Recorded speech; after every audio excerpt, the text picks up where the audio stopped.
彩虹書法就係一位70年代嘅時候一個老師傅喺香港原創嘅，咁我就跟佢哋屋企人一齊喺度做。我90年代開始喺度做咗30年。嗱，呢個就係我哋自己整嘅筆。咁首先我哋會填一啲顏色，佢構咗個圖，咁一筆一筆咁樣畫啲彩虹嘅顏色出嚟。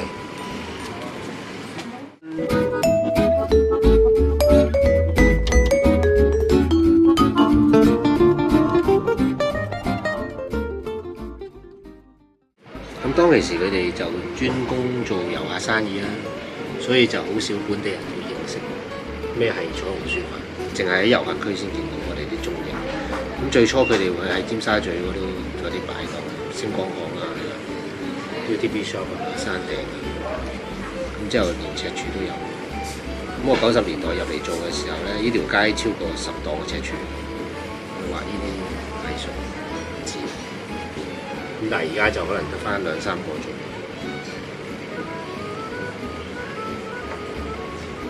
咁首先我哋會點一啲顏色，畫咗個顏色出嚟之後構咗個圖，好似個福字咁樣咯。咁你會大概會見到個輪廓出咗嚟。咁之後咧，我哋會再用返勾筆，就勾返啲唔同嘅公仔啊或者動物出嚟。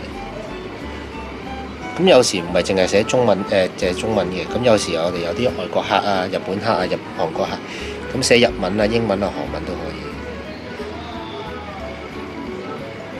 咁另外有啲外國客咧，咁會幫佢哋翻譯做中文啦。譬如 Peter 就彼得 ，Mary 就瑪麗。咁佢哋有時有翻啲中文名就會覺得好特別。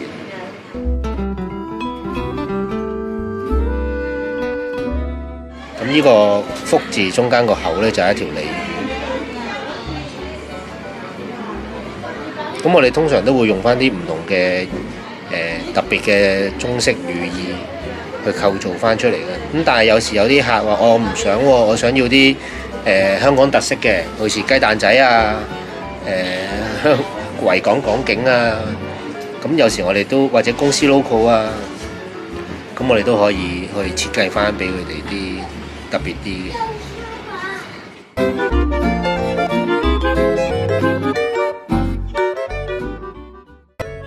咁最後呢個就係我簽名啦，咁會寫翻個福字喺度啦。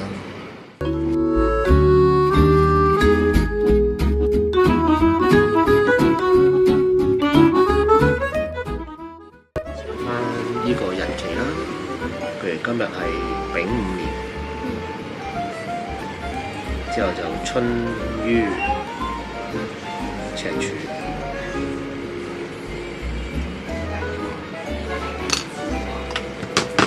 呢個我個印啦，之後呢個香港，之後吸翻個福字，心心。